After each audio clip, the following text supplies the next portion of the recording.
I was walking my dog the other day, and all of a sudden there was this crash from the fence on my left.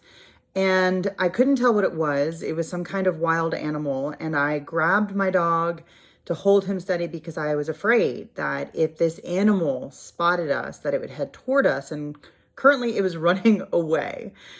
And as I watched, it flung itself towards the fence and then bounced back. And when it stopped, it took a beat, and that's when I realized what it was. It was this baby deer. It was this beautiful little fawn that was panicked and confused. It didn't mean to be where it was. It had accidentally crashed through the fence, and now it was desperately trying to get back to its mom.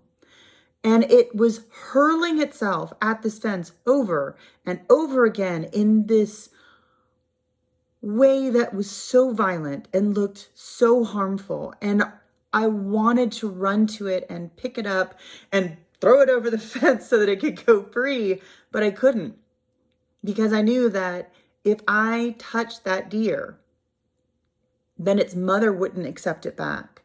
You see, baby deers, when they're born, don't really have a scent that predators can see. So it's not unusual for mommies to leave the fawn somewhere, go off and do their business, and then come back. But if I touched the fawn, I would effectively orphan it, and I would make it a target for predators because now they'd be able to smell me on it. So I couldn't help. All I could do was stand there and watch. And after a while, it learned. It stopped throwing itself so violently. It started to think about what it was doing. It moved further along the fence. And every time it approached the fence, it did so a little bit calmer, until finally it approached an opening with intention and just stepped through. And I realized that so often we see friends or loved ones struggling and hurling themselves at a fence and getting bounced back and not finding the way. And we rush in to help them, thinking that we can accelerate that process, that we can help them.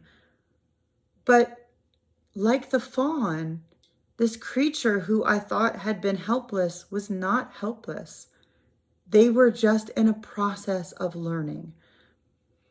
And me rushing in to save the day was only going to make things worse.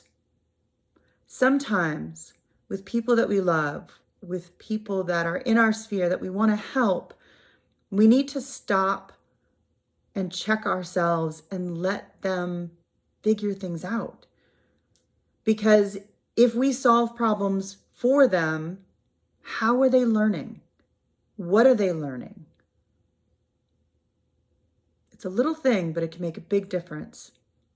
So your challenge is, the next time you see someone acting like a baby deer, take a minute, pause, especially if they didn't ask for your help, and wait for them to figure things out.